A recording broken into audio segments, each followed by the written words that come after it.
Vamos lá então? Olha aqui, ó.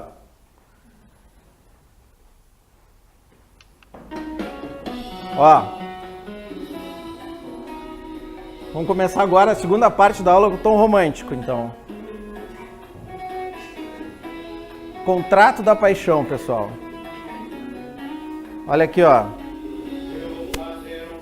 Imagina aquele rapaz, aquele momento sublime em que aquele menino de 16 anos vai pra balada e encontra sua alma gêmea e disse: é com você que eu vou passar o resto da minha vida.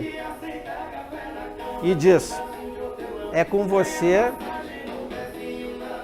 que eu vou fazer a massagem, vou lavar a louça do café, a louça é minha, promete tudo que ele não vai cumprir. E diz que vai fazer um contrato vitalício. E disse assim: case comigo neste contrato da paixão. E aí diz assim: ok, vamos casar. E aí se casam. E aí, pessoal, 17 anos se casam. E aí chegam lá, casados, vão para casa. Acontece o esperado. Ela trabalhando, chega em casa e eles desempregados ali, jogando videogame, sem fazer nada, só jogando videogame, a louça inteira suja, toda a louça suja da casa, tá? Toda a louça suja, copo, ele não se prestou a lavar um copo, todos os copos sujos. Aí começou a usar xícara. Vai usar todas as xícaras também. Ela chega em casa ali, ó, aquela montanha. E ele chega assim: bem, lava uma loucinha lá que eu não tô com sede e não tenho copo para tomar. E aí rola o tamancaço. E ela diz assim: desliga esse jogo agora. Desliga esse jogo agora. E ele disse: eu não posso, jogo online não tem pausa. Tô jogando online. E aquele amor, pessoal, e aquele amor que era uma coisa para durar a vida inteira, tá? Aquele amor que era para durar uma vida inteira acaba. E aí entra realmente a teoria do jus filósofo Wesley Safadão. Tá? Sonhei que tava me casando e acordei no desespero, vida de casada é boa, sete pra te solteiro. E aí vem a realidade. Vem a realidade. Essa é a realidade. Tá? Não, né, pessoal? É a vida dura. Se separam. E aí? Se separam.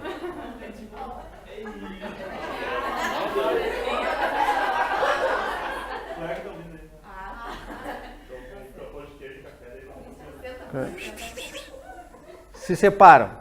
E aí? 17, casaram aos 16, tiveram essa pequena briga. Você junta as tuas coisas, escolhe ou eu ou esse videogame. E ele toma a decisão mais difícil da vida dele. Abraça o videogame e sai e volta para casa da mãe. E aí? Casaram aos 16, emancipados pelo casamento e simplesmente voltam para se separam, se divorciam aos 17. Voltam a ser menores? Quer dizer que casou é para sempre? Emancipou é para sempre? Emancipados? Eles voltam a ser? Isso aí foi questão de ordem também. Emancipou, uma vez emancipado, mesmo divorciados, emancipou pelo casamento, mesmo divorciados, eles não voltam a ser... Não voltam, tá, pessoal? Tá? Os efeitos deste casamento, dessa emancipação, fica. Foi demitido, colou grau, bom, enfim, colou grau, não tem como voltar. A economia própria faliu, continua, são efeitos eclesiásticos, não volta, tá? E cuidado, isso aqui são os efeitos civis. Se cometeu um delito, digamos assim, é um ato infracional, tá? Não é crime, porque aqui ele continua sendo menor para os efeitos penais, tá? Aliás, não vou entrar na parte da responsabilidade civil, mas aqui o menor, aqui já é emancipado. Mas se ele tivesse 15 anos e ele comete um ato de responsabilização civil, ele pode ser responsabilizado civilmente? O artigo 928, não vou entrar da professora Daniela, mas o 928 nos diz que sim, que ele pode ser, o menor pode ser sim responsabilizado civilmente, tá? Dei uma olhadinha no artigo 928. A responsabilidade civil do menor é mitigada e subsidiária, tá? Então cuidado. Tá bem? Perfeito? Estão experts em emancipação. Morte. Aqui, quando falamos em morte, pessoal, nós temos que ter em mente 3 tipos, tá? É aquela história. O nosso Criador não passou essa parte, né? Isso aí escapou do jurídico, tá? Escapou do jurídico memorando, tá? Quando ele descansou no 7º dia, ele esqueceu de passar para o jurídico, porque ele criou só a morte, né? O fim da personalidade, a nossa morte. Tem a morte real e tem a morte presumida. A morte presumida com ausência e sem ausência, pessoal. Com ausência e sem ausência. Sem ausência quando é extrema. A real está lá no artigo 6º, tá? Primeira parte. Quando, bom, enfim, paralisação da atividade encefálica, todo mundo sabe. Até aqui Deus mandou bem. Até aqui entrou nós. Aí entrou nós aqui do jurídico, tá? Sem ausência. Sem a necessidade de ausência, quando é extremamente provável que a pessoa morreu. Prova da ordem. Estava num avião, não conseguiu fazer a manobra, o avião caiu. Acharam alguns corpos, não acharam o corpo da pessoa.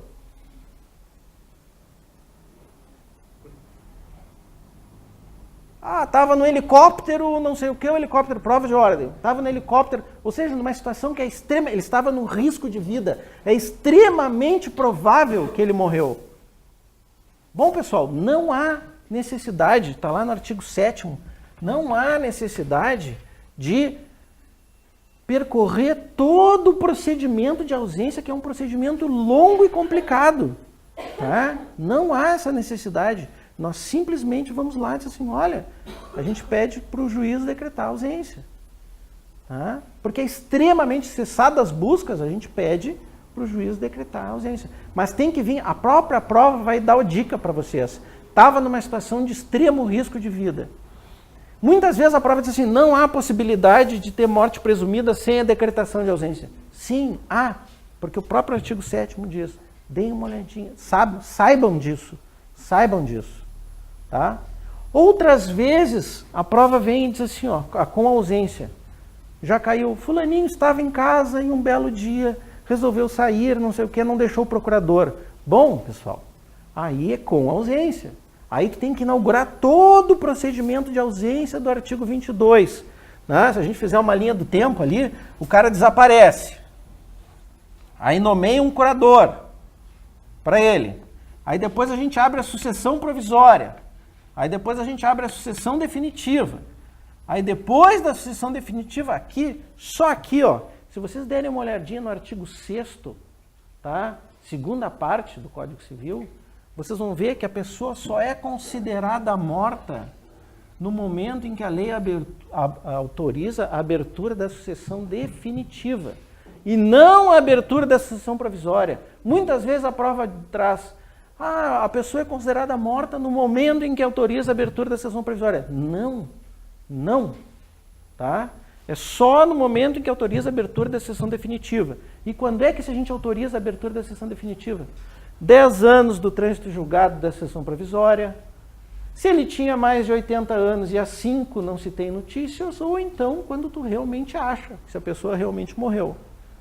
Vocês se lembram do rapaz aquele lá que a gente fala lá do Manaus, do Acre, não sei o que simplesmente sumiu, tudo era uma farsa, né? Na realidade ele sumiu, estava meio doido, né? Apareceu de volta, né?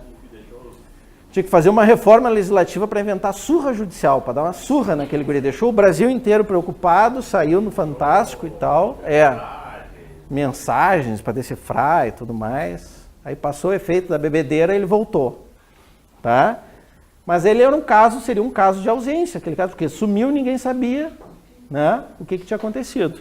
Tá? Mas a morte, tá, presumida com ausência, daí a partir daqui passa a ser morte, só quando a lei autoriza a abertura da sucessão definitiva. Vocês vão ver, por exemplo, lá, que o vínculo matrimonial, imagina, a pessoa desaparece, pode vir na prova, a pessoa quer casar, digamos que ela quer casar de novo.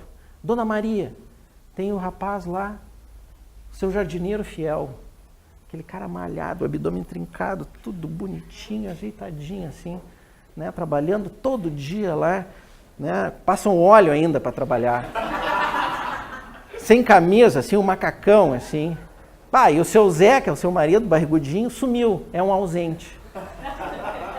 E ela disse assim, e o jardineiro ali fazendo zoinho. Cara, um bíceps que é o tamanho da minha perna, assim. Eu disse assim, e aí, dona Maria, vamos casar? E ela disse, só um pouquinho que eu vou falar com o meu advogado. E o cara, vocês recém abriram a sessão provisória. O que vocês fazem como advogados? Diz assim, olha, nós acabamos, eu sei que o 1571 diz que a morte extingue o vínculo matrimonial. Dona Maria, daqui a 10 anos a senhora, vocês vão dizer isso para ela? Daqui a 10 anos a senhora volte, porque daí só quando ele tiver a abertura da sessão definitiva é que nós vamos poder, que a senhora vai ter rompido o vínculo matrimonial e aí a senhora vai poder casar. Eu disse, mas daqui a 10 anos o abdômen trincado do cara provavelmente já vai estar igual ao do seu Zé, então já não vai me servir mais, né? Não, né, pessoal? Dá para divorciar, né? Divorcia, nomeia um curador, aí ele divorcia. Tá? Não vão esperar, não vão condenar a Dona Maria a ficar 10 anos casada com o cara, né? Pelo amor de Deus, casada com um ausente, né? Porque, claro, se ela quiser esperar, porque, claro, a morte do marido, efetivamente, rompe a sociedade conjugal. Mas aqui é só quando a lei autoriza a sucessão definitiva. Quando está a sucessão provisória, não. Tá? Então, cuidado com isso. Joia? Tranquilo? Não faça isso, não. Pode simplesmente, sim, se divorciar. Tranquilo? Então tá, morte presumida com e sem ausência. Vocês têm que saber. Tá? Tem várias possibilidades. Vamos ver rapidinho aqui a questão dos defeitos dos negócios jurídicos, pessoal. Não tem nada a ver de partido isso aqui, tá? Não, nem com estrela. Até porque se eu fosse falar do meu time, eu ia ter que fazer um monte de estrela aqui. Ia faltar quadro para botar tanta estrela. Tá? Tá horrível essa estrela aqui. Tipo. Meu Deus do céu. Cara, desculpa que eu rodei na pré-escola. Melhorou um pouquinho. Olha o que eu faço. Eu me exponho dessa forma, só para vocês, né? Erro, dolo, coação. Só para vocês se lembrarem do estado de perigo.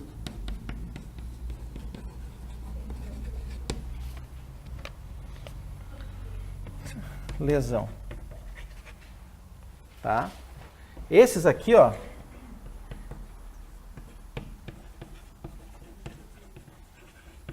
Vícios da vontade. Ou seja, a vontade foi maculada nesses defeitos dos negócios jurídicos. Esses aqui vocês têm que saber. Vícios de vontade. Causas de anulabilidade, como a gente já olhou.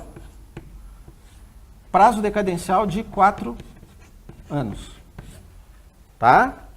Esses aqui são vícios de vontade. Tá? Nós temos um vício social, tá? A simulação, já falei para vocês, a simulação é diferente. A simulação é um caso de nulidade, está lá no 167. E nós temos a fraude, né, a credores, que é, né, contra credores, né, que é um vício social também, enfim, mas esse aqui é um vício social.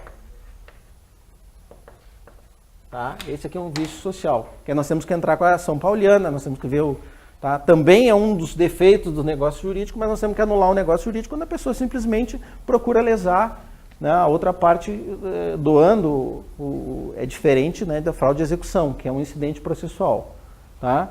Esse aqui é um vício social. Mas os principais vícios de vontade é o erro. Qual é a característica do erro? O erro, o agente engana-se sozinho. No erro, o agente engana-se sozinho. Ele acredita que está fazendo uma coisa que ele não sabe. Eu vou comprar um relógio dourado e eu achei que era um relógio de ouro, é um relógio só dourado.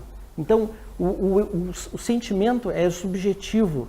Eu pensei que eu estava comprando uma coisa, na realidade era só um aluguel. Tá? Pode ser sobre a essência do negócio, pode ser sobre características essenciais do negócio. Tá? Então, erro, o agente engana-se sozinho. Dolo é o induzimento malicioso. Alguém está te sacaneando, né? Se os dois estão agindo com dolo, cuidado. Bola no centro, ninguém é de ninguém. Tá? Artigo 150 do nosso Código Civil, falando também com eticidade, né? Se as duas pessoas agem com dolo, ninguém pode alegar que o outro agiu com dolo. Tá? Eticidade. Dolo é um induzimento malicioso. Tá? Coação. Coação, pessoal, é quando alguém vai lá e diz assim, faça ou assuma, ou você vai sofrer, ou você, alguém da sua família, ou seu patrimônio vai sofrer graves danos. Tá? É diferente, isso é uma vis compulsiva. Faça ou sofra as consequências. Tá? Teve um caso recente agora, que se alegou coação, foi de um casal, uma das igrejas essas evangélicas, eu não sei qual é, que o STJ deu a anulação. Eles doaram todo, fizeram um ritual lá, fogueira santa, não sei, eu não tenho a menor ideia, não vou entrar em questão, só estou dizendo o que o STJ fez. E disseram que se a pessoa não doasse o seu patrimônio para a igreja, essa igreja aí, que eu não vou dizer qual é, que eu não sei também, disseram, olha, no ritual dessa fogueira aí, sei lá o quê, você não vai ter, a sua vida vai andar para trás. E eles foram lá e doaram todo o seu patrimônio. O que aconteceu? O STJ veio e disse assim, ó, coação. Tá? Na realidade, se você não fizer isso, você vai sofrer graves consequências. Recente julgado, um casal aqui do Rio Grande do Sul. Tá? Vício. A vontade dele, ó, a vontade dessas pessoas foi atingida por esse... Né? Eu não digo que a igreja não seja séria, mas essas pessoas que estavam ali acabaram maculando a vontade e essas pessoas tiveram, né, uma vontade atingida.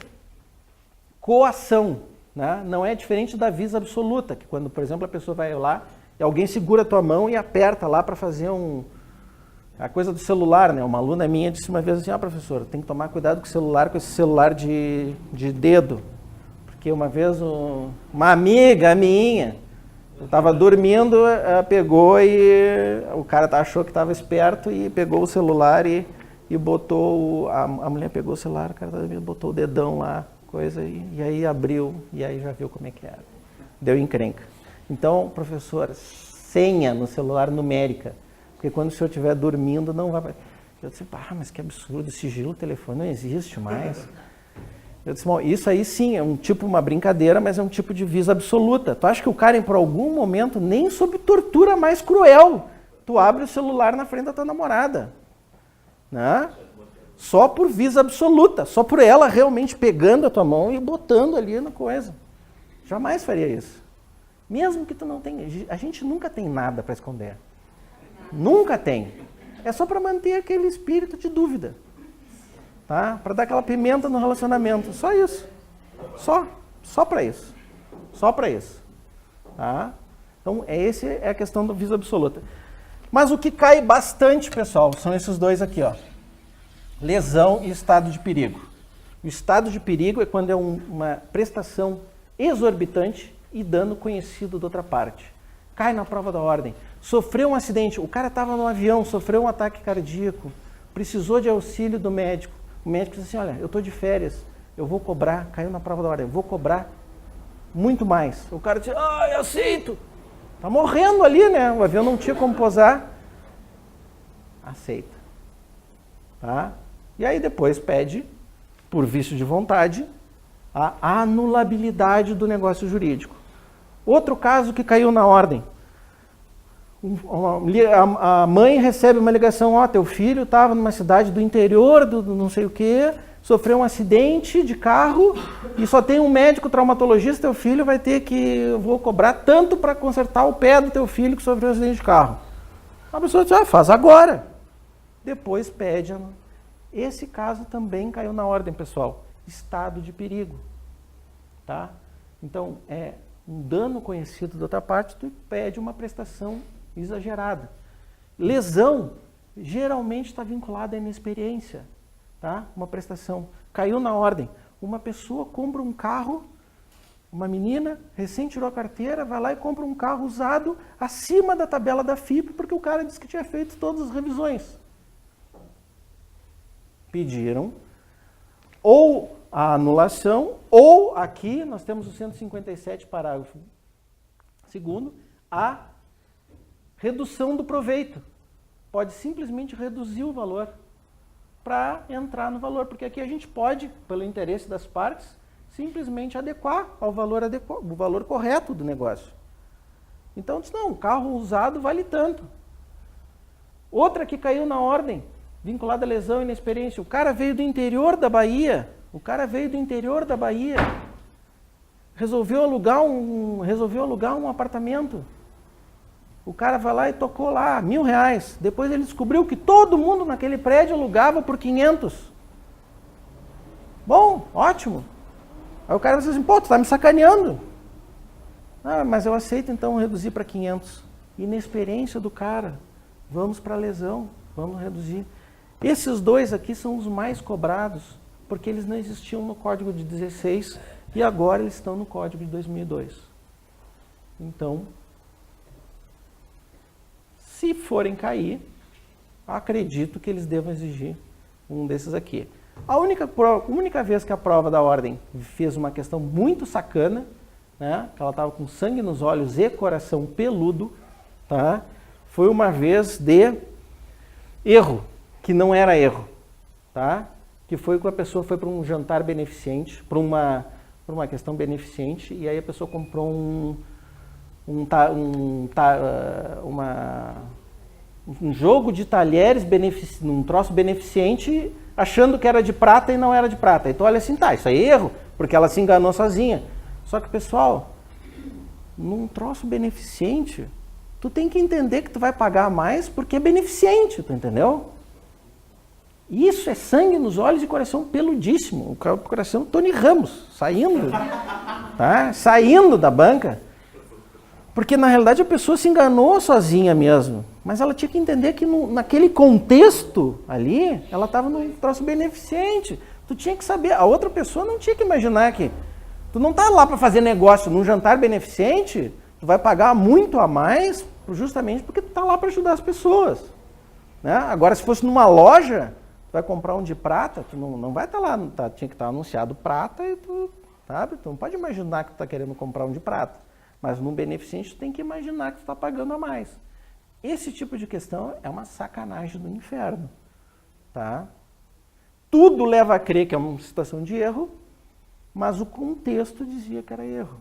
Que não era erro porque era um jantar, era uma questão beneficente.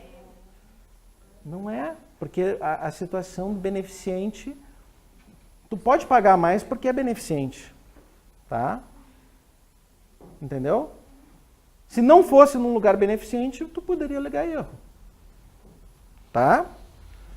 Pessoal, muita calma nessa hora, muita alegria, tá? Espero que tenham se divertido. Eu tenho mais uma musiquinha para a hora que cair, na hora que cair na prova, alguma coisa disso que a gente olhou, que eu espero que caia, porque eu procuro ser útil para vocês. Se lembrem do prof, né? Na hora que caiu uma questão, você se lembra do professor. Lembra só, quem ensinou? Não é gente. Né? Mas quem ensinou fui eu, né? Levem um pouco de alegria, né? Dê umas risadas já, o que já vale. Tava todo mundo tenso, todo mundo com a cara fechada, só essa, né, essa liberada assim, um pouco de energia já vale. Por isso que o pré-prova tem que ser assim mesmo, tá? Valeu, galera. Obrigado.